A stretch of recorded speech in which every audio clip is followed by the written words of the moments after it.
ಪರಿ ಶಾಸ್ತ್ರವ ಪರಿ ಅನೇಕ ಶಾಸ್ತ್ರವ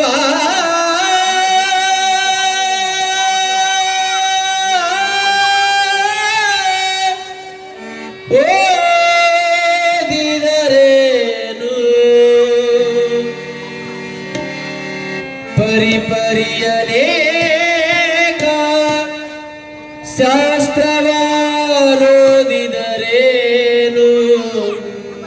ವ್ಯರ್ಥವಾಯಿತು ಭಕ್ತಿ ವ್ಯರ್ಥವಾಯಿತು ಭಕ್ತಿ ಗುರವಿನ ಗುಲಾಮ ಗುರವಿನ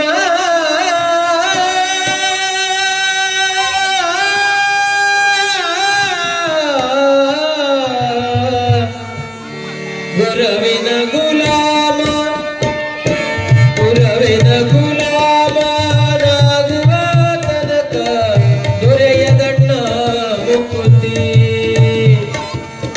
ಗುರವಿನ ಗುಲಾಮನಾಗುವ ತನಕ ದೊರೆಯದಣ್ಣ ಮುಕುತಿ ಪರಿ ಅನೇಕ ಶಾಸ್ತ್ರವನೋದಿ ಪರಿ ಅನೇಕ ಶಾಸ್ತ್ರವನೋದಿ ವ್ಯರ್ಥವಾಯಿತು ಭಕ್ತಿ ವ್ಯರ್ಥವಾಯಿತು ಭಕ್ತಿ ಪರಿ ಅನೇಕ ಶಾಸ್ತ್ರವನೋದಿ ಪರಿ ಅನೇಕ ಶಾಸ್ತ್ರವನೋದಿ ವ್ಯರ್ಥವಾಯಿತು ಭಕ್ತಿ ಗುರವಿನ ಗುಲಾಮ ನಾಗುವ ತನಕ ದೊರೆಯದಣ್ಣ ಮುಕುತಿ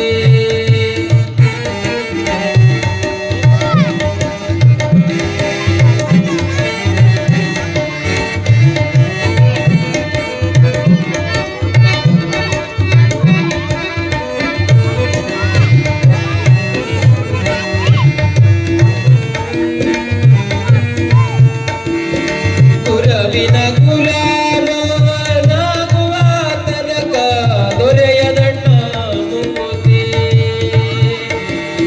ಗುರವಿನ ಗುಲಾಮನಾಗುವ ತನಕ ದೊರೆಯದಣ್ಣ ಮುಕುತಿ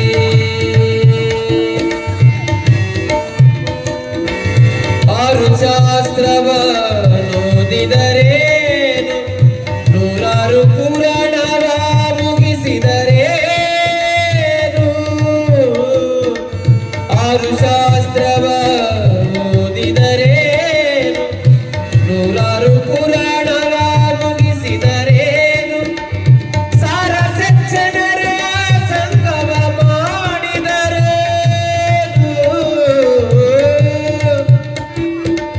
ಸಾರ ಸಜ್ಜನರ ಸಂಗಮ ಮಾಡದೆ ಸಾರ ಸಜ್ಜನರ ಸಂಗಮ ಮಾಡದೆ ಧೀರನಾಗಿ ತಾ ಬೆಳೆದರೇನು ಸಾರ ಸಜ್ಜನರ ಸಂಗಮ ಮಾಡದೆ ಧೀರನಾಗಿ ತಾ ಬೆಳೆದರೇನು ಧೀರನಾಗಿ ತಾ ಬೆಳೆದರೇನು ಗುರವಿನ ಗುಲಾಮನಾಗುವ ತನಕ ದೊರೆಯದಣ್ಣ ಮುಕುತಿ ನರರಿಗೆ ದೊರೆಯದಣ್ಣ ಮುಕುತಿ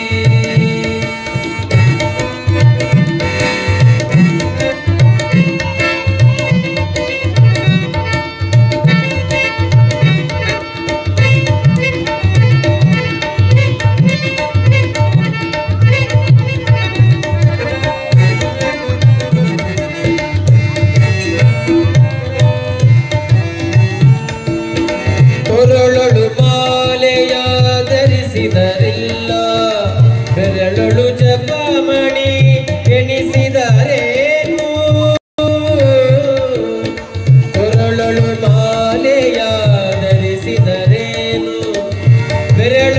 ಜಪಮಣಿ ಎಣಿಸಿದರೇನು ಕೊರಳೊಳು ಮಾಲೆಯ ಧರಿಸಿದರೇನು ಬೆರಳೊಳು ಜಪಮಣಿ ಎಣಿಸಿದರೇನು ಶರೀರಕ್ಕೆ ಭಸ್ಮವ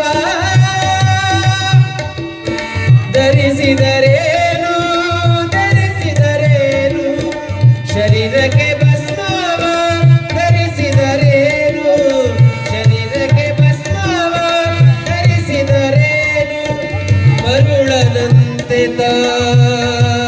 ತಿರುಗಿದರೇನು ಶರೀರಕ್ಕೆ ಭಸ್ಮವ ಧರಿಸಿದರೇನು ಮರುಳನಂತೆ ತಿರುಗಿದರೇನು ಮರುಳನಂತೆ ತಿರುಗಿದರೇನು ಕುರವಿನ ಗುಲಾಮ ನಾಗುವ ತನಕ ದೊರೆಯದಣ್ಣ ಮುಕುತಿ ನರರಿಗೆ ದೊರೆಯದಣ್ಣ ಮುಕುತಿ ಪರಿ ಶಾಸ್ತ್ರವನೋದಿದರೇನು ವ್ಯರ್ಥವಾಯ್ತು ಭಕುತಿ ವ್ಯರ್ಥವಾಯ್ತು ಭಕುತಿ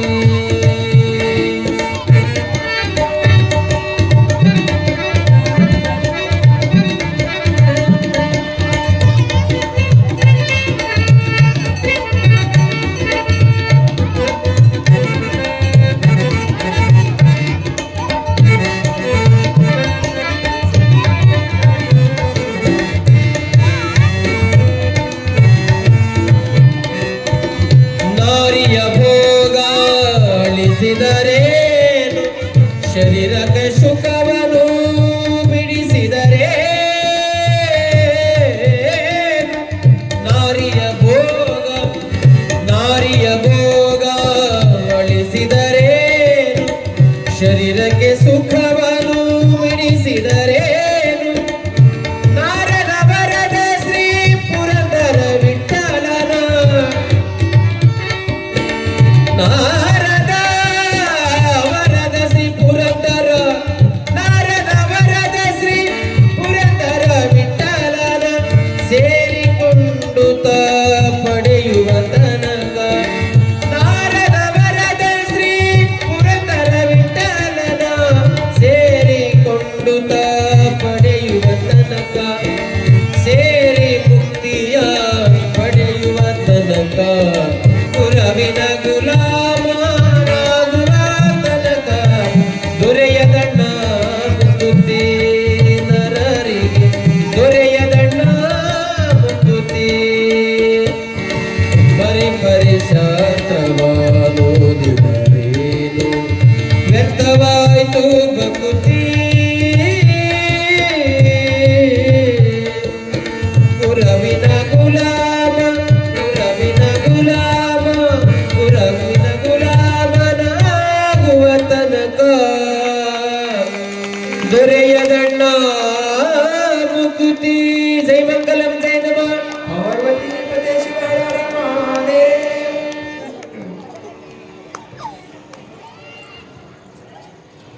ಗುರುವಿಗೆ ಗುಲಾಮನಾಗುವ ತನಕ ದೊರೆಯದಣ್ಣ ಮುಕುತಿ ಅಂತ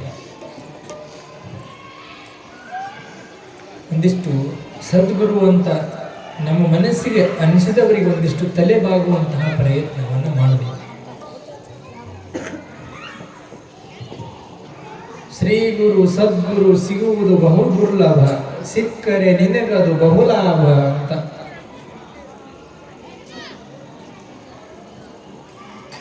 ಎಲ್ಲರಿಗೆ ಕಾಟವನ್ನು ಕೊಡುವಂತವನು ಗುರು ಅಲ್ಲ. ಎಲ್ಲರ ಕಾಟವನ್ನು ಕಳೆದು ಎಲ್ಲರ ತಾಪವನ್ನು ಕಳೆದು ಅವರಿಗೆ ಶಾಂತಿಯನ್ನು ಕೊಡುವಂತವನು ಮಾತ್ರ ಸದ್ಗುರು ಅನ್ನುವಂಥದ್ದನ್ನು ಅವರ ಅರ್ಥ ಮಾಡ್ಕೊಳ್ಳಬೇಕು. ಹಿಂದೆ ಒಂದು ಕಾಲ ಇತ್ತು, ಹಿಂದೆ ಗುರು ಇದ್ದ, ಮುಂದೆ ಗುರಿ ಇತ್ತು, ಸಾಗಿತ್ತು ರಣಧೀರರ ದಂಡು ಅಂತ ಬರೀತಾರೆ.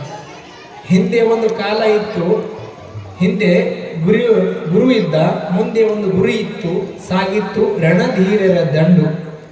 ಇಂದು ಹಿಂದೆ ಗುರು ಇಲ್ಲ, ಮುಂದೆ ಗುರಿ ಇಲ್ಲ, ಸಾಗಿದೆ ರಣಹೇಡಿಗಳ ದಂಡು ಅಂತ ಬರಿತಾ ಹೋಗ್ತಾರೆ.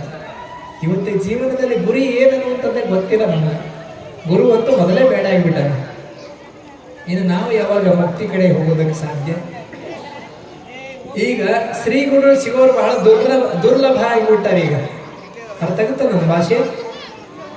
ಶ್ರೀ ಗುರು ಅನ್ನುವಂಥವ್ರು ಸಿಗೋದು ಬಹಳ ದುರ್ಲಭ ಆಗಿಬಿಟ್ಟೈತಿ. ಈಗ ಬರೇ ಸಿರಿ ಗುರುಗಳು ಸಿಗ್ತಾ ಇದ್ದಾರೆ. ಸಿರಿ ಅಂದ್ರೆ ಇದು ಪಕ್ಕ ಅರ್ಥ ಆಗತ್ತೆ ನಿಮ್ಗೆಲ್ಲರಿಗೆ. ಶ್ರೀ ಗುರು ಸಿಗೋದು ಬಹಳ ದುರ್ಲಭ ಆಗೈತಿ, ಸಿರಿ ಗುರು ಸಿಗೋದು ಬಹಳ ಆಗಿಬಿಟ್ಟೈತಿ ಈಗಿನ ಕಾಲ. ಒಂದು ಎಕ್ಸಾಂಪಲ್ ಹೇಳ್ತೀನಿ. ಆವತ್ತಿನ ಕಾಲದಲ್ಲಿ ನಡೆದಂತಹ ಒಂದು ಘಟನೆ. ಒಬ್ಬರು ಗುರುಗಳು ಹತ್ರ ಒಬ್ಬ ಶಿಷ್ಯ ಬಂದ.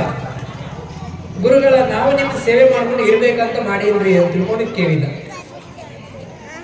ಆಯ್ತಪ್ಪ ಇರು, ಯಾರು ಬೇಡ ಅಂದಾರ ಅಂತ. ಯಾಕಂದ್ರೆ ಆವತ್ತಿನ ಸಂದರ್ಭದಲ್ಲಿ ಒಂದಿಷ್ಟು ಜಾಸ್ತಿ ಹೋಗ್ತಿದ್ರು ಗುಡಿ ಗುಂಡಾರಗಳಿಗೆ, ಮಠಗಳಿಗೆ.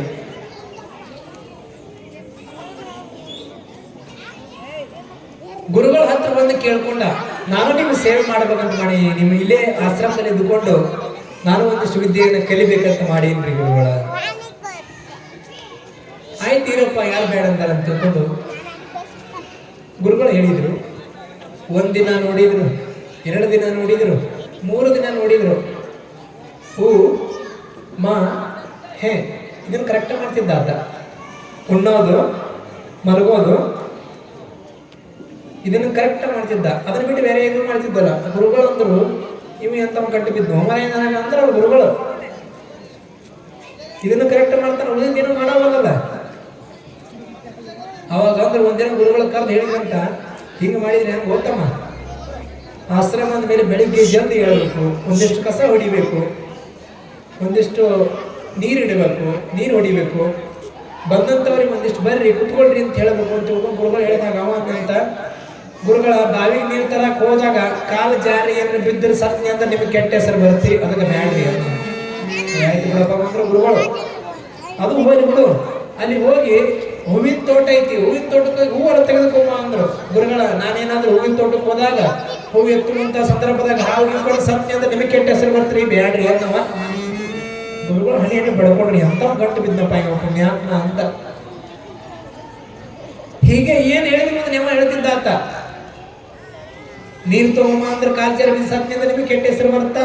ಹೂ ತಗೊಂಬ ಅಂತಂದ್ರೆ ಅಲ್ಲಿ ಹೋದಾಗ ಹಾವು ಕಡಿತಂದ್ರೆ ಸತ್ನಿ ಅಂದ್ರೆ ನಿಮಗೆ ಕೆಟ್ಟ ಹೆಸರು ಬರುತ್ತಾ? ಹಿಂಗೆಲ್ಲದಕ್ಕೂ ಅಂದ್ರೆ ನೀವು ಹೇಳವ.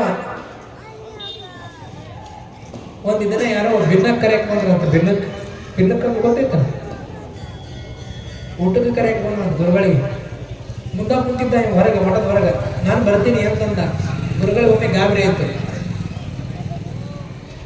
ಅವಾಗ ಗುರುಗಳು ಅಂದ್ರು, ಅಲ್ಲೂ ಭಿನ್ನಕ್ಕೆ ಹೋಗುವಾಗ ಎಲ್ಲರ ಕಾರ್ಯಾರ ಬಿದ್ದಿದ್ದು ಏನ್ರ ಆಯ್ತಂದ್ರ ಸತ್ ಗಿತ್ತಂದ್ರೆ ಹೆಂಗ ಅಂತ. ಇಲ್ಲ ಏನಾಗೋದಿಲ್ಲ, ಅವ್ರು ಕರ್ಕೊಂಡ್ ಬಿಡ್ತಾರೆ ಅವ್ರಿಗೆ ಗುರುಗಳು ಅಂತಂತವ. ಮನೇಲಿ ಬಡ್ಕೊಂಡ್ರಂತ ಗುರುಗಳು. ಎಂತ ಪುಣ್ಯಾತ್ಮ ಸಿಕ್ಕನಪ್ಪ ನನಗ. ಅವನು ಕರ್ಕೊಂಡು ಒಂದು ಬಾರಿ ಬೇರೆ ಹಳ್ಳಿಗೆ ಹೋಗೋದು ಪ್ರಸಂಗ ಬಂತು. ಅವಾಗ ಈಗಿನ ಸಂದರ್ಭ ಕಾರು ಗಾಡಿ ಏನಿದ್ದಿದ್ದಿಲ್ಲ. ಅವಾಗ ಹೋದ್ರ ಶ್ರೀವಂತರ ಅಂತವ್ರು ಒಂದಿಷ್ಟು ಕುದುರೆಯನ್ನು ತೆಗೆದುಕೊಂಡು ಹೋಗ್ತಿದ್ರು. ಉಳಿದವರೆಲ್ಲ ಕಾಲಿನಿಂದ ನಡ್ಕೊಂತ ಹೋಗ್ತಿದ್ರು. ಅವಾಗ ಇನ್ನೂ ವಾಹನ ಏನು ಬಂದಿದ್ದೇ ಇಲ್ಲ, ಕರೆಂಟು ವಾಹನ ಇವ್ಯಾವು ಇದ್ದಿದ್ದೇ ಇಲ್ಲ. ಸ್ವಲ್ಪ ಸಿರಿವಂತರಿದ್ದವರು, ಆರ್ಥಿಕವಾಗಿ ಸದೃಢ ಇದ್ದಂಥವ್ರು ಕುದುರೆ ಮೇಲೆ ಹೋಗ್ತಿದ್ರು. ಬಡವರಾದಂಥವರೆಲ್ಲ ಪಾದಯಾತ್ರೆ ಮುಖಾಂತರ ಹೋಗ್ತಿದ್ರು. ಒಂದು ಹಳ್ಳಿ ದಾಟಿ ಹೋಗುವಂತಹ ಸಂದರ್ಭದಲ್ಲಿ ಬೇರೆ ಮುಂದಿನ ಹಳ್ಳಿಗೆ ಹೋಗ್ಬೇಕಾಗಿತ್ತು. ನಡಬರ್ಕೊಂದು ಕೆರೆ ಬಂದಂತ. ಆ ಕೆರೆ ದಡದ ಮೇಲೆ ಒಂದು ಬೋರ್ಡ್ ಹಾಕಿದ್ರು. ಗುರುಗಳು ಅದನ್ನು ಓದಿದ್ರಂತ. ಏನಂತ ಬೋರ್ಡ್ ಹಾಕಿದ್ರಂದ್ರೆ ಆ ಕೆರೆ ದಂಡಿ ಮೇಲೆ ಈಚೆ ಕಡೆ ದಡದಿಂದ ಆಚೆ ಕಡೆ ದಡದವರೆಗೆ ಹೋಗಿ ಬಂದವರಿಗೆ 500 ರೂಪಾಯಿ ಅಂತ ಬೋರ್ಡ್ ಹಾಕಿದ್ರು. ಅರ್ಥ ಆಗುತ್ತಲ್ಲ ಭಾಷೆ? ಬೋರ್ಡ್ ಏನ್ ಹಾಕಿದ್ರು? ಈಚೆ ಕಡೆ ದಡದಿಂದ ಆಚೆ ಕಡೆ ಹೋಗಿ ಬಂದವರಿಗೆ 500 ರೂಪಾಯಿ ಬಹುಮಾನ ಅಂತ ಬೋರ್ಡ್ ಹಾಕಿದ್ರು. ಅವಾಗ ಗುರುಗಳಂದ್ರು, ಒಳ್ಳೆ ಆಫರ್ ಇತ್ತು, ಅಟ್ಲೀಸ್ಟ್ ನಮ್ಮ ಆಶ್ರಮ ನಡೆಸಕ್ಕೆ ಅನುಕೂಲ ಆಗುತ್ತಾ, ಒಂದಿಷ್ಟು ಹೋಗಿ ಬಾ ಅಂತಂದ್ರು.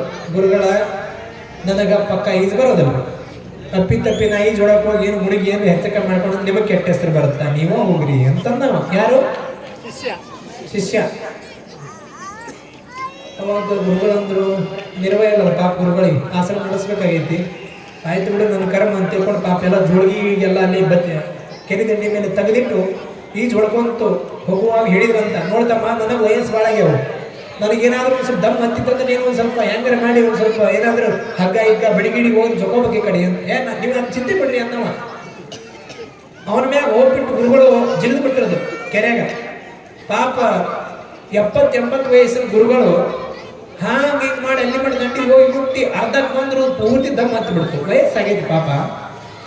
ಕೂಗ್ತಾರ, ಏ ಶಿಷ್ಯ ಬಾರೋ ಒಂದಿಟ್ಟು ಬಾರೋ. ಅವ ಅಲ್ಲೇ ನಿಂತ್ಕೊಂಡು ಬಾಯಿ ಗುರುಗಳ ಬಂದೆ ತಲೆ ಕಟಾಟ ಮಾಡ್ತಾನೆ ಹೊರತು ಒಳಗೆ ನೀರಾಗ ಇಳಿಯವಲ್ಲ.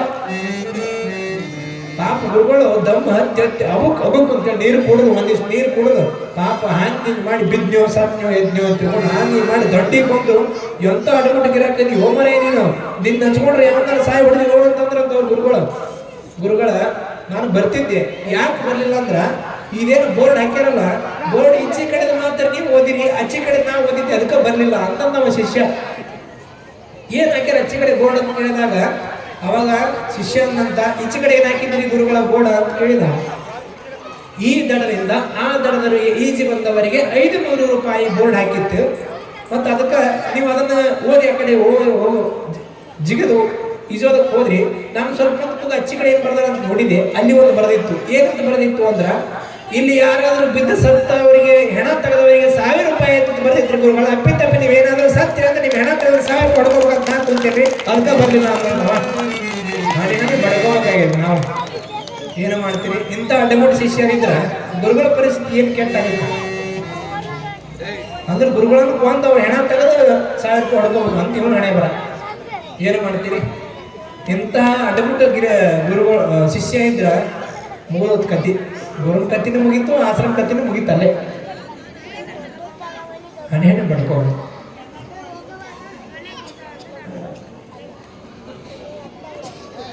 ಅದಕ್ಕೆ ಇಂಥ ಗುರುಗಳ ಅವಶ್ಯಕತೆ ನಮ್ಗೆ, ಇಂಥ ಶಿಷ್ಯಂದರ ಅವಶ್ಯಕತೆ ನಮಗಿಲ್ಲ. ಮತ್ತು ಬಿಡೋದು ಅಂದವು ಬಿಡ್ತಿರ್ತಾರೆ.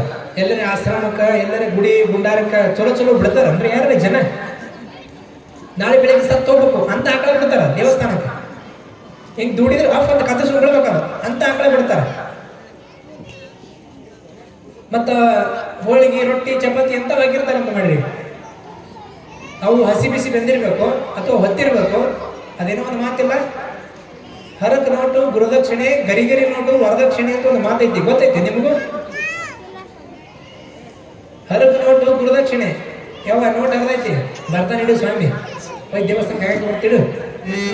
ಆದ್ರೆ ಗರಿಗರಿ ನೋಟು ವರದಕ್ಷಿಣೆ ಇದಕ್ಕೆ ಮಾತ್ರ ಕರೆಕ್ಟ್ ಇದೀರಿ ಅಲ್ಲ. ಇಂತಹ ಕಾಲದ ಇರಲಿ. ಅದಕ್ಕೆ ನಾವು ಅರ್ಥ ಮಾಡ್ಕೊಳ್ಬೇಕು, ನಿಜವಾದ ಸದ್ಗುರು ಈ ನಮ್ಮ ಭಾರತೀಯ ಪರಂಪರೆ ಅಂತಂದ್ರೆ ಎಂತಹ ಶ್ರೇಷ್ಠ ಪರಂಪರೆ ಅನ್ನುವಂಥದ್ದು ನಾವೆಲ್ಲ ಅರ್ಥ ಮಾಡ್ಕೊಳ್ಬೇಕಾಗಿದೆ. ಇವತ್ತು ಕಾಲ ಬದಲಾವಣೆ ಆಗ್ತಾ ಆಗ್ತಾ ಆಗ್ತಾ ಹೋದಂಗ ನಿಜವಾದ ಗುರುಗಳು ಸಿಗೋದು ಅಪರೂಪ ಆಗೈತಿ, ನಿಜವಾದ ಶಿಷ್ಯರು ಸಿಗೋದು ಅಪರೂಪ ಆಗೈತಿ. ಅದಕ್ಕೆ ಬರೆದ್ರು ಅವರು, 1000ಕ್ಕೊಬ್ಬ ಸತ್ಯ, ಲಕ್ಷಕ್ಕೊಬ್ಬ ಭಕ್ತ, ಕೋಟಿಗೊಬ್ಬ ಶರಣ ಅಂತ ಚನ್ನಬಸವಣ್ಣನವರು. ಇವತ್ತಂತಹ ಕಾಲ ಬಂದು ಹೋಗೈತಿ, ಏನು ಮಾಡೋದಕ್ಕಾಗೋದಿಲ್ಲ. ಅದಕ್ಕಾಗಿ ಒಂದಿಷ್ಟು ಸದ್ಗುರುವನ್ನು ಮೊರೆ ಹೋಗುವಂಥ ಪ್ರಯತ್ನ ನಾವೆಲ್ಲ ಮಾಡಬೇಕು ಅಂತ. ಜಗತ್ತಿನ ಯಾವುದೇ ಧರ್ಮಗಳ ಇತಿಹಾಸವನ್ನು ತೆಗೆದು ನೋಡ್ರಿ, ಅಲ್ಲಿ ಗುರುವಿಗೆ ಶ್ರೇಷ್ಠವಾದಂತಹ ಸ್ಥಾನಮಾನವನ್ನು ಕೊಡ್ತಾ ಬಂದಿದ್ದಾರೆ. ಯಾವುದೇ ಧರ್ಮಗಳನ್ನು ತೆಗೆದುಕೊಡ್ರಿ, ನಾ ಅದಿದು ಅಂತ ಹೇಳೋದಿಲ್ಲ, ಮತ್ತು ನಮಗೆ ಯಾವುದೂ ಸಂಬಂಧ ಇಲ್ಲ. ನಾವು ಎಲ್ಲ ಬಿಟ್ಟು ನಿಂತವ್ರು ಅಂದ್ರೆ ಮತ್ತೆ ಬೇರೆ ತಿಳ್ಕೊಬಾರ್ದು. ಮತ್ತೆ ಏನು ಅಜ್ಜರ್ ಹಿಂಗಂತಾರ ಅಂತ ಅಂದ್ರೆ ನಾವು ಯಾವುದಕ್ಕೂ ಅಂಟುಕೊಳ್ಳೋದಿಲ್ಲ. ನಮ್ಗೆ ಆ ಧರ್ಮ ಈ ಧರ್ಮ, ಆ ಮತ ಈ ಮತ, ಆ ಕುಲ ಈ ಕುಲ, ನಮ್ಗೆ ಯಾವುದೂ ಭೇದ ಭಾವ, ನಮಗೆಲ್ಲ ಒಂದ. ಯಾಕಂದ್ರೆ ಇದನ್ನ ಹಾಕೊಂಡಿರ್ತೀವಲ್ಲ, ಹಂಗೆ ಮಾಡಿದ್ವಿ ಇದಕ್ಕೆ ದ್ರೋಹ ಮಾಡ್ದಂಗಾಗುತ್ತೆ. ನಮಗದು ಸಂಬಂಧ ಇಲ್ಲ, ನಮಗೆಲ್ಲರೂ ಒಂದೇ. ಅದಕ್ಕಾಗಿ ಸದ್ಗುರು ಆದಂಥವನು ಭಕ್ತರ ಕಷ್ಟ ಕಾರ್ಪಣ್ಯಗಳನ್ನು ಕಳೆಯುವಂಥವನಾಗಬೇಕು ಹೊರತಾಗಿ ಅವರನ್ನ ಕಾಡಿಬೇಡಿ ಏನೋ ಇಸ್ಕೊಳ್ಳುವಂಥವನು ಸದ್ಗುರು ಆಗಬಾರದು.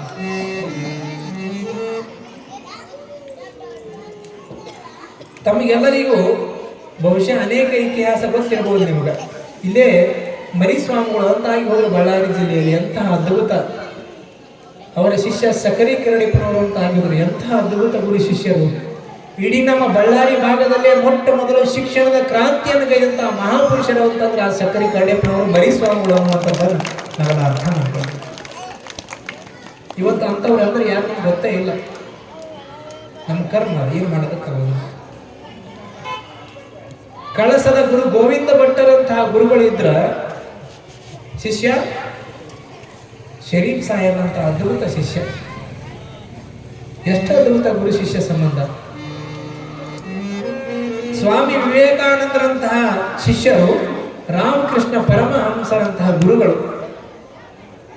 ಎಂತ ಅದ್ಭುತ ಗುರು ಶಿಷ್ಯ ಪರಂಪರೆ ನಮ್ಮ ನಾಡಿನ ಪರಂಪರೆ. ಅದನ್ನು ನಾವು ಒಂದಿಷ್ಟು ತಿಳ್ಕೊಳ್ಳೋ ಪ್ರಯತ್ನ ಮಾಡಬೇಕು. ಯಾಕಂದ್ರೆ ನಮ್ಮ ದೇಶದ ಇತಿಹಾಸವನ್ನ, ನಮ್ಮ ನಾಡಿನ ಇತಿಹಾಸವನ್ನ ನಾವು ತಿಳ್ಕೊಳ್ಳಿಲ್ಲ ಅಂತಂದ್ರೆ ಮತ್ತಾರು ತಿಳ್ಕೊಳ್ತಾರೆ. ಅದಕ್ಕೆ ಅಂಬೇಡ್ಕರ್ ಒಂದು ಮಾತನ್ನ ಬರೆದರು, who doesn't know the history he cannot create the history ಅಂತ ಒಂದು ಮಾತು ಬರ್ತಾರೆ. ಯಾರಿಗೆ ತಮ್ಮ ಇತಿಹಾಸದ ಪ್ರಜ್ಞೆ ಇರೋದಿಲ್ವೋ, ತಮ್ಮ ಇತಿಹಾಸದ ಅರಿವಿರೋದಿಲ್ವೋ, ಅವರಿಗೇನು ಸಾಧನೆ ಮಾಡೋದಕ್ಕೆ ಸಾಧ್ಯ ಇಲ್ಲ ಅಂತ. ಅದಕ್ಕಾಗಿ ಇಂತಹ ಗುಡಿ ಗುಂಡಾರಗಳಿಗೆ, ದೇವಸ್ಥಾನಗಳಿಗೆ, ಪವಿತ್ರ ಸ್ಥಳಗಳಿಗೆ ಹೋಗುವಂತ ಸಂದರ್ಭದಲ್ಲಿ ನನಗೆ ಅವ್ರು ಕರೀಲಿ, ಇವ್ರು ಕರೀಲಿ, ಅವ್ರು ಹೇಳಿದಾಗ ಬರ್ತೀನಿ, ಇವ್ರು ಹೇಳಿದಾಗ ಬರ್ತೀನಿ, ಇದನ್ನೆಲ್ಲ ಬಿಟ್ಟು ಬಿಡಬೇಕು ನಾವು. ಅವನ್ನೆಲ್ಲ ಬದಿಗಿಟ್ಟು ನಮ್ಮನ್ನ ಉದ್ಧಾರ ಮಾಡುವಂತಹ ಪವಿತ್ರ ಕ್ಷೇತ್ರ ಇದು ಅನ್ನುವಂತ ವಿನೀತ ಭಾವನೆ ಇಂತಲ್ಲಿ ಬರಬೇಕು ಹೊರತಾಗಿ ಅಹಂಕಾರದಿಂದ ಗುರುಗಳ ಕೋಣಿಸಿದಾಗ ಹೋಗ್ತೀನಿ ಹೇಳ, ಅವ್ರು ಕರೆದಾಗ ಹೋಗ್ತೀನಿ ಹೇಳ, ಹಂಗೆಲ್ಲ ಮಾಡಬಾರ್ದು. ಅದರಿಂದ ಗುರುಗಳಿಗೇನು ನಷ್ಟ ಇಲ್ಲ, ನಿಮಗೆ ನಷ್ಟ.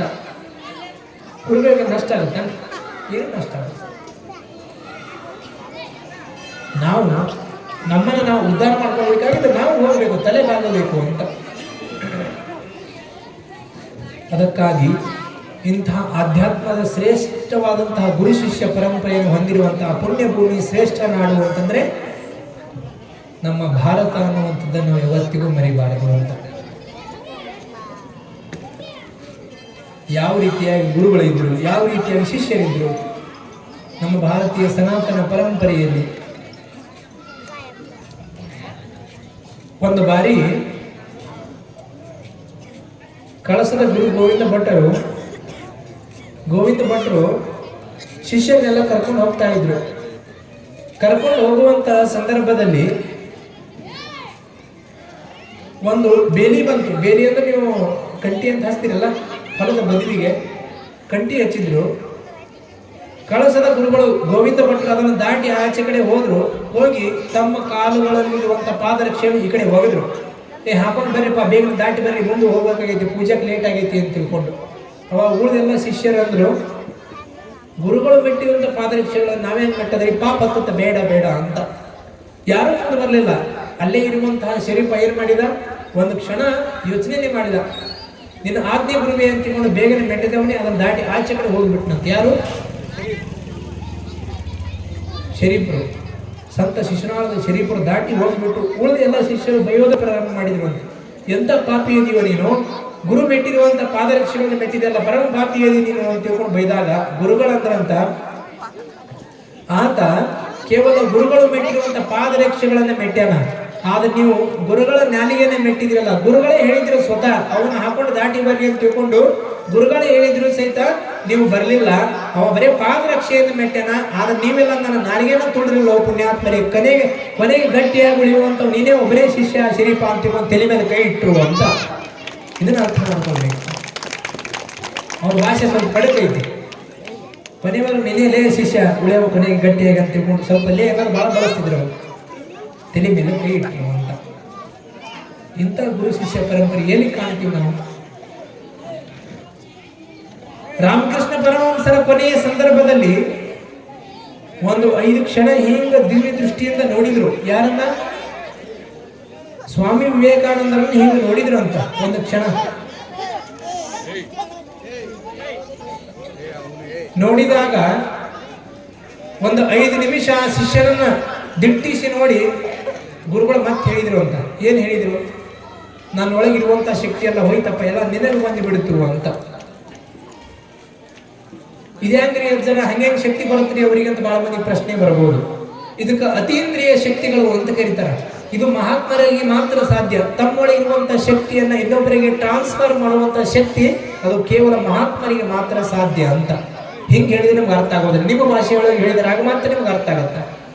ಫೋನ್ ಅಂದ್ರೆ ನನಗೆ ಗೊತ್ತೈತಲ್ರಿ, ಯವ್ವ ಗಾಬರಿ ನೋಡ್ಬೇಡ್ರಿ. ಫೋನ್ ಅಂದ್ರೆ ಎಲ್ಲರಿಗೂ ಗೊತ್ತೈತಲ್ಲ. ಇದ್ರೊಳಗೆ ಸೇರಿಟ್ ಅಂತ ಒಂದು ಆ್ಯಪ್ ಐತಿ, ಗೊತ್ತೈತಲ್ಲ. ಆ ಫೋನ್ ಒಳಗೆ ಈ ಫೋನ್ ಒಳಗೆ ಸೇರಿಟ್ ಮಾಡಿದ್ರೆ ಅದ್ರೊಳಗೆ ಇದ್ರೊಳಗೆ ಬರ್ತೈತಿ, ಇದ್ರೊಳಗೆ ಅದ್ರೊಳಗೆ ಹೋಗೈತಿಲ್ಲ.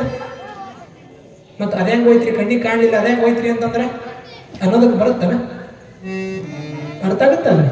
ಸೇರಿಟ್ ಅಂದ್ರೆ ಸೇರ್ ಮಾಡ್ಕೋ, ನನ್ನಲ್ಲಿರುವಂಥದ್ದನ್ನೆಲ್ಲ ನೀನು ತೆಗೆದುಕೋ, ನಿನ್ನಲ್ಲಿರುವಂಥದ್ದು ನನಗೆ ಹಂಚು ಅಂತ ಸೇರಿಟ್. ಇದ್ರೊಳಗೆ ಹೋಗುವಂಥದ್ದು ಅದರೊಳಗೆ ಕಣ್ಣಿಗೆ ಕಾಣಲಿಲ್ಲಲ್ರಿ ಅಂತಂದ್ರೆ ಎಲ್ಲಿ ವಿಜ್ಞಾನ ಮುಗಿಯುತ್ತೋ ಅಲ್ಲಿ ಅಧ್ಯಾತ್ಮ ಪ್ರಾರಂಭವಾಗುತ್ತಾ. ಪ್ರತಿಯೊಂದಕ್ಕೂ ಪ್ರಶ್ನೆ ಹಾಕುವಂತ ಉತ್ತರ ಸಿಗೋದಿಲ್ರಿ.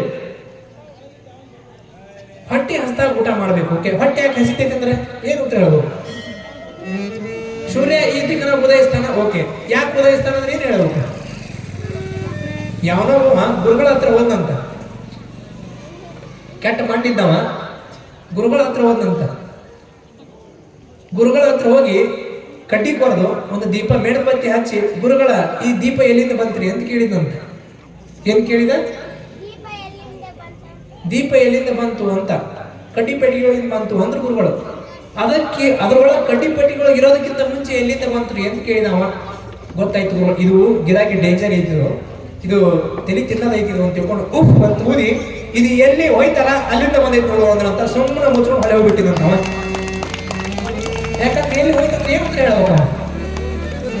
ಉತ್ತರ ಐತೆ ಅಂದ್ರೆ ಇದು ಎಲ್ಲಿ ಹೋಯ್ತು ನೀವು ಉತ್ತರ ಹೇಳು, ಆಮೇಲೆ ಎಲ್ಲಿಂದ ಬಂದ ನಾ ಹೇಳ್ತೀನಿ ಅಂದ್ರೆ ಅಂತ ಗುರುಗಳು. ನೀವು ಹೇಳೋದು ಬೇಡ್ರಿ, ನಾನು ಕೇಳೋದು ಬೇಡ್ರಿ ಅಂತ ಸುಮ್ಮನೆ ಮಕ್ಕ ತಿಳ್ಸ್ಕೊಂಡು ಹೋಗಿದ್ದಂತ ಅವ. ಇಂಥ ಅಡ್ಡಮಡ್ಡ ಗಿರಾಕಿರ್ತಾವ ಇವು. ಅದಕ್ಕ ಇನ್ನೊಬ್ಬ ಸಿದ್ಧಾರೂಢರ ಹತ್ರ ಹೋದಂತ. ಸಿದ್ಧಾರೂಢರ ಹೆಸರು ಕೇಳಿರಲ್ಲ, ಮಹಾಪ್ರಧಾನ ಪಂಡಿತ, ಬಹಳ ವಿದ್ವಾಂಸ. ಅವಾಗ ಸಿದ್ಧಾರೂಢರು ಈ ರೀತಿಯಾಗಿ ಶಾಸ್ತ್ರ ಹೇಳ್ತಾ ಕೂತ್ಕೊಂಡಿದ್ರು. ಅವಾಗ ಸಿದ್ಧಾರೂಢರ ಹತ್ರ ಹೋಗಿ, ಸಿದ್ಧಾರೂಢರ ನೀವು ಹೇಳಕ್ ಕುಂತಿದ್ದು ಎಲ್ಲ ಕೇಳಿದೆ ನಾನು ಅರ್ಧ ತಾಸುಗಟ್ಲೆ, ನೀವು ಏನು ಹೇಳಿರಲ್ಲ ಇದನ್ನ ಅಲ್ಲ ಅಂತ ನಾನು ಪ್ರೂಫ್ ಮಾಡ್ತೀನಿ. ನೀವು ಏನಾರೇ ಹೇಳ್ರಿ, ನೀವು ಹೌದು ಅಂದಿದ್ದನ್ನ ಅಲ್ಲ ಅಂತ ಮಾಡ್ತೀನಿ, ನೀವು ಅಲ್ಲ ಅಂದಿದ್ದನ್ನ ಹೌದು ಅಂತ ಮಾಡ್ತೀನಿ, ನೀವು ಬೇಕಾದ್ರೆ ಹೇಳ್ರಿ ಅಂತಂದವ. ಯಾಕಂದ್ರೆ ಅಹಂಕಾರ ತುಂಬ್ಕೊಂಡಿತ್ತು ನೋಡ್ರಿ ಗುರುಗಳ ಮುಂದೆ. ತೋರಿಸ್ಬೇಕು, ನಾನು ತೋರಿಸ್ಬೇಕು ಅಂತ ತುಂಬ್ಕೊಂಡಿತ್ತು ಅವನೊಳಗೆ. ಏನಂದವ, ನೀವು ಏನಾರ ಹೇಳ್ರಿ, ನೀವು ಹೌದು ಅಂದಿದ್ದನ್ನ ಅಲ್ಲ ಅಂತ ನಾನು ಪ್ರೂಫ್ ಮಾಡ್ತೀನಿ, ನೀವು ಅಲ್ಲ ಅಂದಿದ್ದನ್ನ ನಾವು ಹೌದು ಅಂತ ಪ್ರೂಫ್ ಮಾಡ್ತೀನಿ ಅಂತಂದವ. ಬ್ಯಾಡೋ ಹಂಗ ಅನ್ಬೇಡ ಅಂತಂದ್ರೆ ಗುರುಗಳು, ಇಲ್ರಿ ನೀವು ಹೇಳ್ರಿ ಅಂತ. ಅಹಂಕಾರ ತುಂಬಿಕೊಂಡಿತ್ತು ಅವನೊಳಗೆ. ಬೇಕಾದ ಹೇಳ್ರಿ ನಾ ಮಾಡ್ತೀನಿ ಅಂತಂದ. ಅವಾಗ ಸೂಕ್ಷ್ಮವಾಗಿ ಒಂದೇ ಮಾತು ಹೇಳಿದ್ರು, ನಾನು ತಪ್ಪು ತಿಳ್ಕೊಬಾರ್ದು ಯಾರು, ಯಾಕಂದ್ರೆ ಅವ್ರ ಭಾಷೆ ಸ್ವಲ್ಪ ಕಡುಕ ಭಾಷೆ. ಅವ್ರಂದ್ರು ಸಿದ್ಧಾರೂಢರು, ನಾ ಹೇಳ್ತೀನಿ ನೀ ನಿಮ್ಮ ಅಪ್ಪಗ ಹುಟ್ಟಿ ಅಂತ ನಾ ಹೇಳ್ತೀನಿ, ಇದನ್ನ ಅಲ್ಲ ಮಾಡುವ ಅಂತಂದ್ರೆ ಅವ್ರು. ನಾನು ಹೇಳೋದಲ್ಲ, ಅವ್ರು ಹೇಳಿರೋದು ಇದು. ನಾ ಹೇಳ್ತೀನಿ ನೀ ನಿಮ್ಮ ಅಪ್ಪಗ ಹುಟ್ಟಿ ಅಂತ ನಾ ಹೇಳ್ತೀನಿ, ಇದನ್ನ ಅಲ್ಲ ಮಾಡುವ ಅಂತ ಅಂದ್ರು ಅವ್ರು ಗುರುಗಳು. ಒಂದು ಕ್ಷಣಾರ್ಧದಲ್ಲಿ ಮ್ಯಾಗ ಎದ್ದಿತ್ತಲ್ಲ ಸುಮ್ಮನೆ ಮಕ್ಕೊಂಡಿತ್ತಂತ. ಯಾವುದು ಅಹಂಕಾರ ಸ್ವಲ್ಪ ಒಂದು ಕ್ಷಣಾರ್ಧದಲ್ಲಿ ಬಸ್ ಮಾಡಿತ್ತಂತ. ಉದ್ದಕ್ಕೆ ಸಾಷ್ಟಾಂಗ ಹಾಕಿ ಹಂಗ ಹೋಗಿದ್ದಂತ ಮಕ ನೋಡ್ಲಾರ್ದೆ. ಇದಕ್ಕೆ ಯಾರು ಚಪ್ಪಾಳೆ ಹೊಡಿರಿ, ಒಂದಿಷ್ಟು ಜೋರಾಗಿ ಚಪ್ಪಾಳೆ. ನಮ್ಗೆ ಹಿಂಗ ಬಸ್ ಮಾಡ್ಕೊಂಡ್ರೆ ಗಪ್ಪರ ಕುತ್ಕೊಂಡು ಹೇಳೋದಕ್ಕೆ ಮನಸ್ಸು ಮಾಡಿ ಸ್ವಲ್ಪ ಹಂಗ ಕಿಲ ಅನ್ನಬೇಕು. ಒಂದಿಷ್ಟೆಲ್ಲ ನಮ್ಗೆ ಒಲವೇ ಆದ್ರೆ ನಮ್ಮ ಗಾಡಿ ಹೋಗೋದಿಲ್ಲ. ಹಂಗ ಬರ್ತಾ ಇರ್ಬೇಕು ಎಕ್ಸ್ಪೀರಿಯನ್ಸ್, ಹಂಗ ಎಕ್ಸ್ಪ್ರೆಷನ್ ಬರಬೇಕು, ಹೋಗ್ಬೇಕು, ಹಂಗ ಅರ್ಥ ಆಗುತ್ತಲ್ಲ. ಇದನ್ನೇನಂತ ಅಲ್ಲ ಮಾಡೋದಕ್ಕೆ ಸಾಧ್ಯ? ಅಲ್ಲ ಮಾಡೋದಕ್ಕೆ ಹೋದ್ರೆ ಗದ್ದು ಹಿಡಿತೀವಿ, ಹೌದಲ್ಲ? ಅದಕ್ಕೆ ದೊಡ್ಡವರ ಹತ್ರ, ಗುರುಗಳ ಹತ್ರ, ಮಹಾತ್ಮರ ಹತ್ರ ಹೋದಾಗ ಒಂದಿಷ್ಟು ಸೂಕ್ಷ್ಮವಾಗಿ ವರ್ತನೆಯನ್ನು ಮಾಡಬೇಕು. ನಮ್ಮ ಸೊಕ್ಕು, ದಿಮಾಕು, ಅಹಂಕಾರವನ್ನು ತೋರಿಸೋದಕ್ಕೆ ಹೋಗಬಾರದು ಅಂತ ಅಲ್ಲಿ. ಅದಕ್ಕೆ ನಾವು ಅರ್ಥ ಮಾಡ್ಕೊಳ್ಬೇಕು. ಈ ನಮ್ಮ ನಾಡಿನ ಪರಂಪರೆ ಅಂತಂದ್ರೆ ಬಹಳ ದೊಡ್ಡ ಪರಂಪರೆ. ಇಲ್ಲಿ ಆಗಿ ಹೋದಂತಹ ಗುರು ಶಿಷ್ಯ ಪರಂಪರೆ ಇಡೀ ಯಾವ ವಿಶ್ವದಲ್ಲಿ, ಯಾವ ಜಗತ್ತಿನಲ್ಲೂ, ಯಾವ ದೇಶಗಳಲ್ಲಿಯೂ ಸಹಿತ ನೋಡೋದಕ್ಕೆ ಸಾಧ್ಯ ಇಲ್ಲ. ಅಂತಹ ವಿಶೇಷವಾದಂತಹ, ವಿಶಿಷ್ಟವಾದಂತಹ ಗುರು ಶಿಷ್ಯ ಪರಂಪರೆ ಯಾವುದಾದ್ರೂ ಇದ್ರೆ ಅದು ನಮ್ಮ ಭಾರತೀಯ ಪರಂಪರೆ ಅನ್ನುವಂಥದ್ದು ನಾವೆಲ್ಲ ಅರ್ಥ ಮಾಡ್ಕೊಳ್ಬೇಕು ಅಂತ. ಒಂದು ಸತ್ಯ ತಿಳ್ಕೊಂಡ್ರೆ ನೀವು, ನಮಗ ಕಷ್ಟಕ್ಕೆ ಅವ್ರು ಅದಾರ, ಇವ್ರು ಅದಾರ, ಅವ್ರು ಅದಾರ, ಅವನು ಬರ್ತಾನೆ, ಇವ್ ಬರ್ತಾನೆ, ಹಾಕಿ ಬರ್ತಾನೆ, ಎಲ್ಲ ಸುದ್ದಿ ಸುಳ್ಳದು. ಯಾವನು ಬರೋದಿಲ್ರಿ ಕಷ್ಟಕ್ಕೆ ಬಂತಂದ್ರೆ. ಇದ್ದಾಗ ಮಾತ್ರ ಹೂವಾರಿವು, ಇಲ್ಲಂದ್ರ ಇದ್ದಾಗ ಹೂವಾರಿವು, ಇಲ್ಲಂದ್ರ ಹೂವಾರಿವು. ಅರ್ಥ ಆಗುತ್ತಲ್ಲ? ಇದ್ದಾಗ ಮಾತ್ರ ಹೂವಾರಿವು, ಏ ಹೆಂಗದ್ರಿ ಅಣ್ಣಾರ, ಹೆಂಗದ್ರಿ ಅಕ್ಕಾರ, ಹೆಂಗದ್ರಿ ತಮ್ಮಾರ, ಯಾವಾಗಿದು ಇದ್ದಾಗ. ಅದಿಲ್ಲ ಅಂದ್ರ ಹೂ ಅರಿವು ಯಾರು ನೀನು ಯಾವೇನೋ ಗೊತ್ತು ನನಗೆ ಇದ್ದಾಗ ಇಷ್ಟ. ಹೌದಲ್ಲ? ಅದಕ್ಕ ಬರಿತಾರ ಅವರು, ಬಂಧುಗಳೆಂಬುವರು ಬಂದುಂಡು ಹೋಗುವರು, ಬಂಧನವ ಕಳಿಯಲರಿಯರು, ಗುರುವಿಗಿಂದಧಿಕ ಬಂಧುಗಳುಂಟೆ ಸರ್ವಜ್ಞ ಅಂತ. ನಿಜವಾದ ಬಂಧು ಅಂತಂದ್ರೆ ನಮಗೆ ಸದ್ಗುರು ಅನ್ನುವಂಥದ್ದನ್ನು ಬರಿತಾ ಹೋಗ್ತಾರೆ ಸರ್ವಜ್ಞ ಕವಿಗಳು. ಬಂಧುಗಳೆಂಬುವರು ಬಂದುಂಡು ಹೋಗುವರು, ಬಂಧನವ ಕಳೆಯಲರಿಯರು, ಗುರುವಿಗಿಂದಧಿಕ ಬಂಧುಗಳುಂಟೆ ಸರ್ವಜ್ಞ. ನಿಜವಾದ ನಮ್ಮ ಬಂಧನವನ್ನು ಕಳೆಯುವಂಥವನು ಸದ್ಗುರು ಅನ್ನುವಂಥದ್ದನ್ನು ನಾವೆಲ್ಲ ಅರ್ಥ ಮಾಡಿಕೊಳ್ಬೇಕು ಅಂತ. ಇವತ್ತು ಅಡ್ಡಮುಟ್ಟು ಗುರುಗಳು ತಯಾರಾಗಿಬಿಡ್ತಾರೆ ಇವತ್ತಿನ ಜಗತ್ತಿನಲ್ಲಿ. ಶಿಷ್ಯರನ್ನ ಕಡದ ಕಾಣಿಕೆ ಹೊಡೆಯೋದು ಇಸ್ಕೊಳ್ಳೋದು ಮತ್ತೆ ಎಲ್ಲರೂ ಹಂಗ ಅಂತಲ್ಲ, ಹಾಗೂ ಹೀಗೂ ಇರ್ತಾರೆ. ಮತ್ತ ತಪ್ಪಾಗತ್ತೆ ನಾವು ಹಾಗೆ ಹೇಳಿದೆ. ಆದ್ರ ಇನ್ನೊಬ್ಬರನ್ನ ಕಾಡುವಂಥವನು ಗುರು ಆಗೋದಿಲ್ಲ ಹೊರತಾಗಿ ಇನ್ನೊಬ್ಬರನ್ನ ಕಾಯುವಂಥವನು ಗುರು ಅನ್ನುವಂಥದ್ದನ್ನ ನಾವೆಲ್ಲ ಅರ್ಥ ಮಾಡ್ಕೊಳ್ಬೇಕು. ಯಾವತ್ತಿಗೂ ಭಕ್ತರನ್ನ ಕಾಡುವಂಥವನು ಗುರು ಆಗೋದಿಲ್ಲ, ಭಕ್ತರನ್ನ ಕಾಯುವಂಥವನು ಅಂತಂದ್ರೆ ಅವರಿಗೆ ಬಂದಂತಹ ತೊಂದರೆ, ನಷ್ಟ, ನೋವುಗಳನ್ನು ಪರಿಹರಿಸುವವನು ಮಾತ್ರ ಸದ್ಗುರು ಅನ್ನುವಂಥದ್ದನ್ನ ನಾವೆಲ್ಲ ಅರ್ಥ ಮಾಡ್ಕೊಳ್ಬೇಕು. ಒಂದು ಉದಾಹರಣೆಯನ್ನು ಹೇಳೋದಕ್ಕೆ ಇಚ್ಛೆಯನ್ನು ಪಡ್ತೀನಿ. ಬಹಳ ಅದ್ಭುತವಾದಂತಹ ಘಟನೆ, ಸ್ವಲ್ಪ ಲಕ್ಷ ಕೊಟ್ಟು ಕೇಳುವಂತಹ ಪ್ರಯತ್ನವನ್ನು ಮಾಡಿ. ಬರಿತಾರವರು, ಗುರವಃ ಬಹವ ಸಂತಿ ಶಿಷ್ಯ ವಿತ್ತಾಪಹಾರಕ, ಗುರುರೇಕೋಪಿ ಬಹುದುರ್ಲಭ ಶಿಷ್ಯ ಹೃತ್ತಾಪಹಾರಕ. ಶಿಷ್ಯರಲ್ಲಿರುವಂತಹ ವಿತ್ತವನ್ನು ಅಪಹರಣೆ ಮಾಡುವಂತ ಗುರುಗಳು ನೂರಾರು ಸಿಗ್ತಾರ. ಆದ್ರೂ ಹೃತ್ತಾಪ ಅಂತಂದ್ರೆ ಹೃದಯದಲ್ಲಿರುವಂತಹ ತಾಪ ಅಂತಂದ್ರೆ ಪಾಪವನ್ನ, ಶಿಷ್ಯರಲ್ಲಿರುವಂತ ಪಾಪದ ಕೊಳೆಯನ್ನು ಕಳೆಯುವಂತಹ ಗುರುಗಳು ಮಾತ್ರ ಬಹಳ ದುರ್ಲಭ ಅನ್ನುವಂತ ಮಾತನ್ನ ಬರಿತಾ ಹೋಗ್ತಾರೆ. ಅದಕ್ಕೊಂದು ಎಕ್ಸಾಂಪಲ್ ಕೊಡೋದಕ್ಕೆ ಇಚ್ಛೆಯನ್ನು ಪಡೆದಿದ್ದಾರೆ. ಯಾವುದೋ ಒಂದು ನಿಮ್ಮಂತಹ ಒಂದು ದೊಡ್ಡ ಹಳ್ಳಿ, ಬಹಳ ಅದ್ಭುತವಾದಂಥ ಘಟನೆ, ಲಕ್ಷಗಳು ಕೇಳುವಂತ ಪ್ರಯತ್ನವನ್ನು ಮಾಡಿ. ಇಂತಹ ಸುಂದರವಾದಂಥ ಒಂದು ಹಳ್ಳಿ, ಅಲ್ಲಿ ಒಬ್ಬ ರೈತ ಇದ್ದ. ಆ ರೈತ ಪ್ರತಿ ವರ್ಷವೂ ಸಹಿತ ಏನ್ ಮಾಡ್ತಿದ್ದ ಅಂತಂದ್ರೆ, ನೀವು ಸಹಿತ ಗುರುಗಳನ್ನ ನಿಮ್ಮ ಮನೆಗೆ ಪೂಜೆ ಕರ್ಕೊಂಡು ಹೋಗ್ತೀರಿ, ಅವರಿಗೆಲ್ಲ ವಿಶೇಷವಾದಂಥ ಭಕ್ಷ್ಯ ಪೂಜೆಗಳನ್ನ ಪ್ರಸಾದವನ್ನು ಮಾಡಿಸ್ತೀರಿ. ಅವರ ಪೂಜೆ ಪ್ರಸಾದ ಎಲ್ಲ ಮುಗಿದ ಮೇಲೆ ಅವರಿಗೆ ಕಾಣಿಕೆ ಬೆಳ್ಕೊಡ್ತೀರಲ್ಲ. ಈ ರೀತಿಯಾಗಿ ಅವನು ಸಹಿತ ಪ್ರತಿ ವರ್ಷವೂ ಸಹಿತ ಗುರುಗಳನ್ನ ಮನೆಗೆ ಕರೀತಿದ್ದ, ಅವರ ಪೂಜೆಯನ್ನು ಮಾಡಿಸ್ತಿದ್ದ. ಸುಮಾರು 1.5 ತಾಸು ಪೂಜೆ ಪುನಸ್ಕಾರ ಎಲ್ಲ ಆದ್ಮೇಲೆ ಅವರಿಗೆ ಪ್ರಸಾದ ಮಾಡಿಸಿ ಅವರಿಗೆ ಕೈ ತುಂಬ ಕಾಣಿಕೆಯನ್ನು ಕೊಟ್ಟು ಕಳಿಸ್ತಿದ್ದ. ಏನೋ ಅನಾನುಕೂಲ ಆಗಿ ಒಂದು 10 ವರ್ಷ ಕರಲೇ ಇಲ್ಲ. ಯಾರಂದ್ರೆ ಗುರುಗಳನ್ನ ಒಂದು 10 ವರ್ಷ ಅನಾನುಕೂಲ ಆಗಿ ಗುರುಗಳನ್ನ ಮನೆಗೆ ಕರೀಲೇ ಇಲ್ಲ. ಬಹಳ ಆರ್ಥಿಕವಾಗಿ ಬಹಳ ತೂಕಿ ಹೋದ. ಮನೆಯೊಳಗ ಒಂದು ಹೊತ್ತಿಗೂ ಪ್ರಸಾದಕ್ಕೆ ಕೊರತೆ ಉಂಟಾಗುವಂತ ಪರಿಸ್ಥಿತಿ ನಿರ್ಮಾಣ ಆಯಿತು. ಅರ್ಥ ಆಗುತ್ತಲ್ಲ? ಮನೆಯೊಳಗೆ ಒಂದು ತುತ್ತ ಪರಿಸ್ಥಿತಿ, ಊಟಕ್ಕೂ ಇಲ್ಲದಂತ ಗತಿ ಒಂದು ಅವ ಅನ್ಕೊಂಡ, ಗುರುಗಳನ್ನ ಕರೆಯೋದಕ್ಕೆ ಬಿಟ್ಟಿದ್ದಕ್ಕಾಗಿ ಈ ಕಷ್ಟ ನನಗೆ ಬಂದೈತಿ, ಅದಕ್ಕಾಗಿ ಒಂದಿಷ್ಟು ಗುರುಗಳನ್ನ ಮತ್ತೆ ಕರೆದು ಇದು ಮಾಡ್ಬೇಕು ಅಂತ ತಿಳ್ಕೊಂಡು ಪಕ್ಕದ ಮನೆಯವ್ರನ್ನ, ಆ ಮನೆಯವ್ರನ್ನ ಎಲ್ಲರ ಕಡೆ ಒಂದಿಷ್ಟು ಅದನ್ನ ಇದನ್ನ ಅಕ್ಕಿ ಬೇಳೆ ಬೆಲ್ಲ ಇದನ್ನೆಲ್ಲ ಕಡೆ ಇಸ್ಕೊಂಡ್ಬಂದು ಒಂದಿಷ್ಟು ಏನೋ ಹೋಳಿಗೆನೋ ಹೂರ್ಣನೋ ಇದನ್ನೆಲ್ಲ ಅಡಿಗೆ ಮಾಡಿಸಿ ಒಂದಿಷ್ಟು ಚಪಾತಿ ರೊಟ್ಟಿ ಪಲ್ಯ ಇದನ್ನ ಮಾಡಿ ಗುರುಗಳನ್ನ ಮನೆಗೆ ಕರೆದ. ಇವತ್ತು ಎಂಥ ಗುರುಗಳಾಗ್ಯಾರ, ಬರೀ ಎಂಥ ಗುರುಗಳಾಗ್ಯಾರ ಅನ್ನೋದಕ್ಕೆ ಇದೊಂದು ಉದಾಹರಣೆ. ಗುರುಗಳಿಗೆಲ್ಲ ವ್ಯವಸ್ಥೆಯನ್ನು ಮಾಡಿದ. ಗುರುಗಳು ಬಂದರು, ಸ್ನಾನ ಮಾಡಿದರು, ಸುಮಾರು 1.5 ತಾಸು ಪೂಜೆ ಮಾಡಿದರು. ಪೂಜೆ ಮಾಡಿದ ಮೇಲೆ ಎಲ್ಲ ಪಾದೋದಕ ಎಲ್ಲ ಆಯಿತು.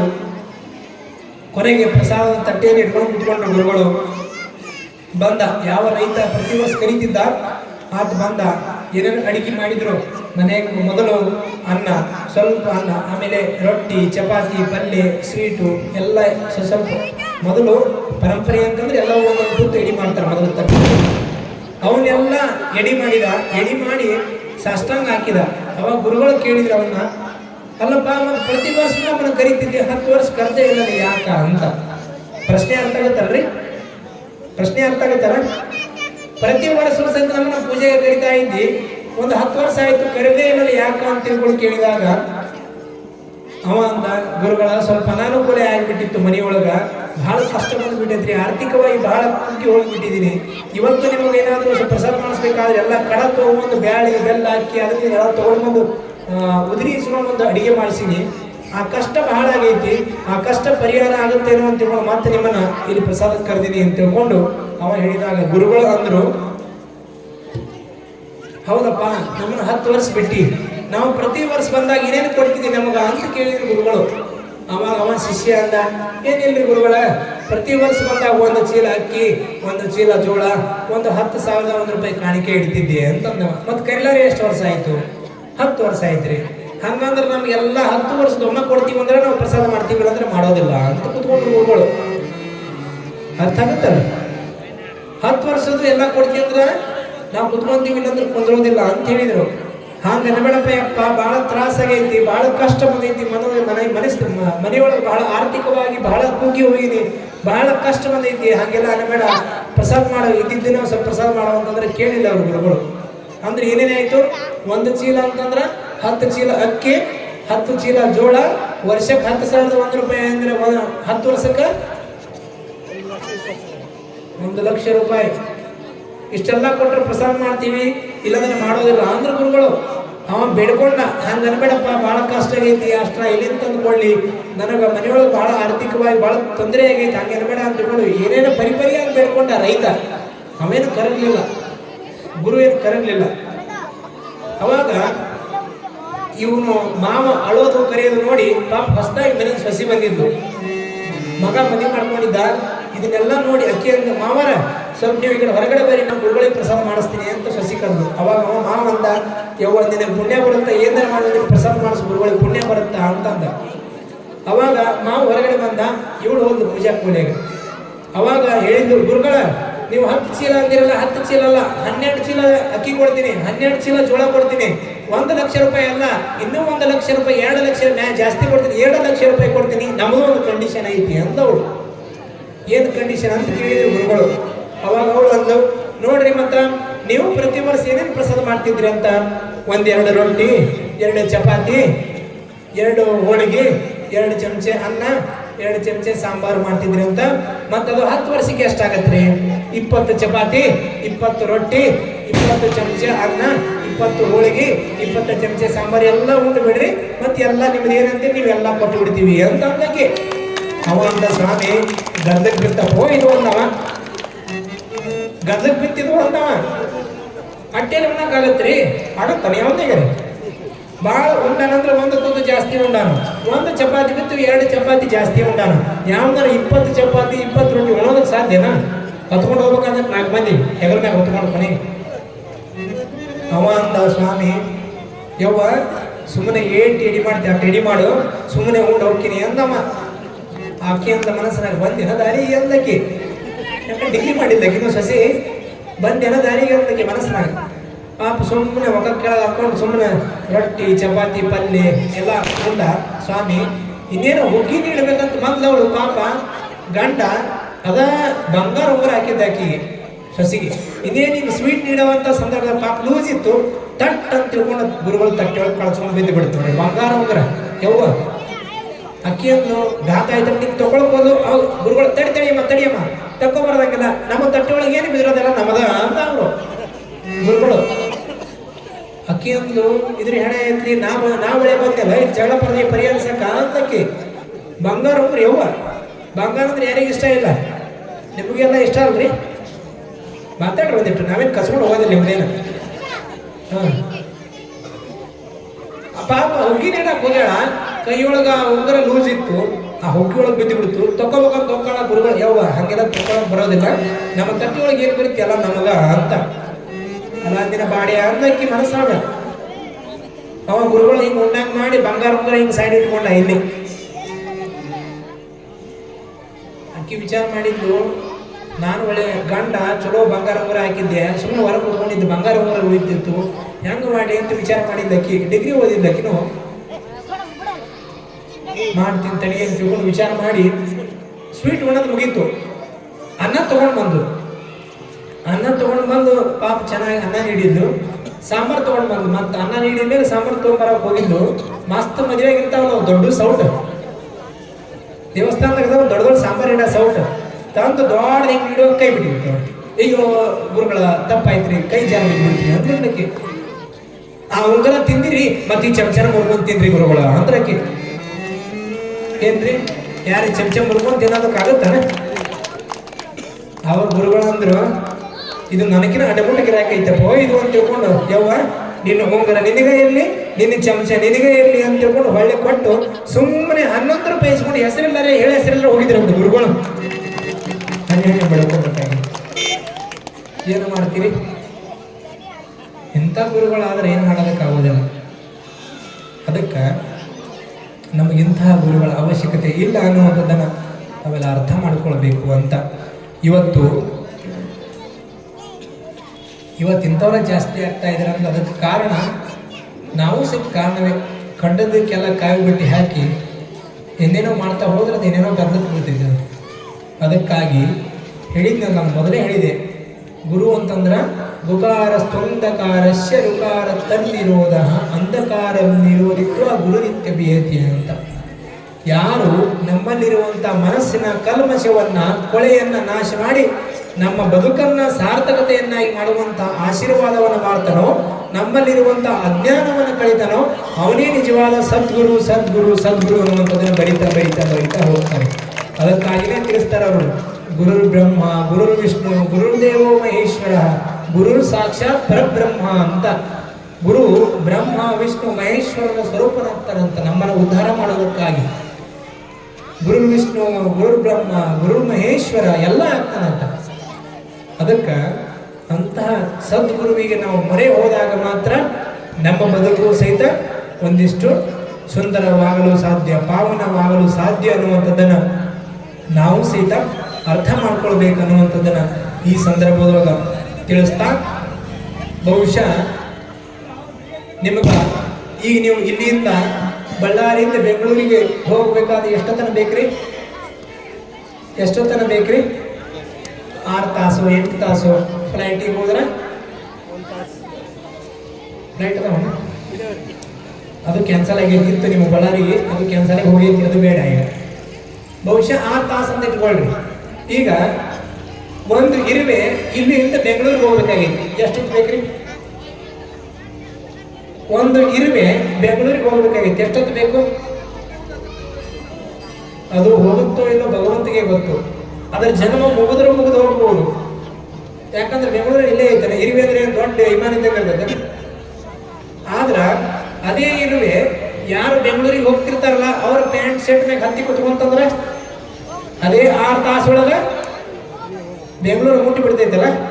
ಆ ರೀತಿಯಾಗಿ ಇಂತಹ ಭವ ಪ್ರಪಂಚದಲ್ಲಿ, ಇಂತಹ ಬಳಲುವಂತಹ ಪ್ರಪಂಚದಲ್ಲಿ, ಈ ಪ್ರಪಂಚದಿಂದ ನಾವು ಪಾರಾಗಿ ಮುಕ್ತಿ ಅನ್ನುವಂಥ ಬೆಂಗಳೂರನ್ನು ಮುಟ್ಟಬೇಕಾಗಿದ್ರೆ ಸದ್ಗುರು ಅನ್ನುವಂಥವನ್ನ ಪ್ಯಾಂಟ್ ಶರ್ಟ್ ಹತ್ತಿದಾಗ ಮಾತ್ರ, ಸದ್ಗುರುವಿನ ಕೈಕಾಲುಗಳನ್ನು ಗಟ್ಟಿಯಾಗಿ ಹಿಡ್ಕೊಂಡಾಗ ಮಾತ್ರ ಮುಕ್ತಿ ಅನ್ನುವಂಥ ಬೆಂಗಳೂರು ಮುಟ್ಟೋದಕ್ಕೆ ಸಾಧ್ಯ ಅನ್ನುವಂಥದ್ದನ್ನ ನಾವೆಲ್ಲ ಅರ್ಥ ಮಾಡ್ಕೊಳ್ಬೇಕನ್ನುವಂಥ ಮಾತನ್ನ ಈ ಸಂದರ್ಭದೊಳಗೆ ಹೇಳೋದಕ್ಕೆ ಇಚ್ಛೆಯನ್ನು ಪಡ್ತಾ, ಆ ರೀತಿಯಾಗಿ ಇವತ್ತು ನಮಗೆಲ್ಲ ಬಹಳ ಜನ ಏನೇನೋ ಕಲಿಸ್ತಾರ. ಬಾಲ್ಯದಲ್ಲಿ ಅಳೋದಕ್ಕೆ ಪ್ರಾರಂಭ ಮಾಡಿದ್ರೆ ಏನ್ ಕೊಡ್ತಾರೆ ನಮಗೆಲ್ಲ?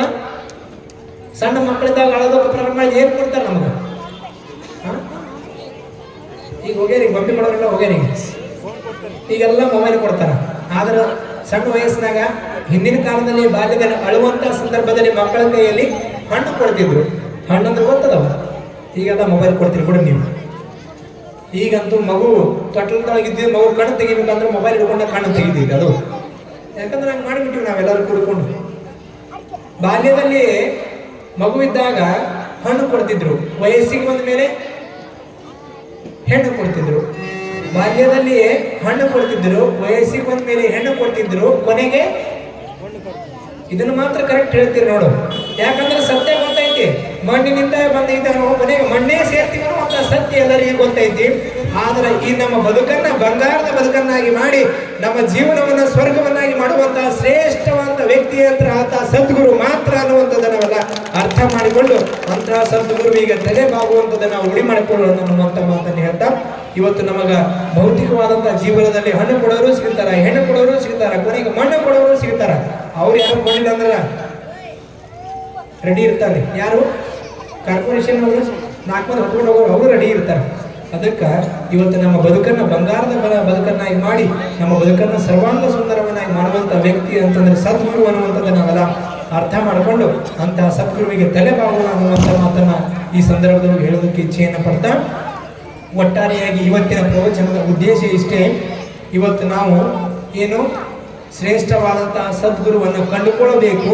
ಯಾರು ನಿಜವಾದ ಗುರು ಅನ್ನುವಂಥದ್ದನ್ನು ಅರ್ಥ ಮಾಡಿಕೊಂಡು ಆತನಿಗೆ ತಲೆಬಾಗುವಂಥ ಪ್ರಯತ್ನವನ್ನು ಮಾಡಿದಾಗ ಮಾತ್ರ ನಮ್ಮ ಬದುಕು ಸಾರ್ಥಕ ಅನ್ನುವಂಥ ಮಾತನ್ನ ಈ ಸಂದರ್ಭದೊಳಗೆ ಹೇಳೋದಕ್ಕೆ ಇಚ್ಛೆಯನ್ನು ಪಡ್ತಾ, ಅಂತಹ ಸದ್ಗುರು ಕಟ್ಟೆಬಸವೇಶ್ವರ ನಮಗೆಲ್ಲರಿಗೂ ದೊರಕಿದಾನೆ ಅನ್ನುವಂಥ ಮಾತನ್ನು ಹೇಳ್ತಾ, ಇಲ್ಲಿ ನಾವು ಅವ್ರ ಹತ್ರ ಹೋಗಿ ಏನೂ ಬೇಡುವಂಥ ಅವಶ್ಯಕತೆ ಇಲ್ಲ.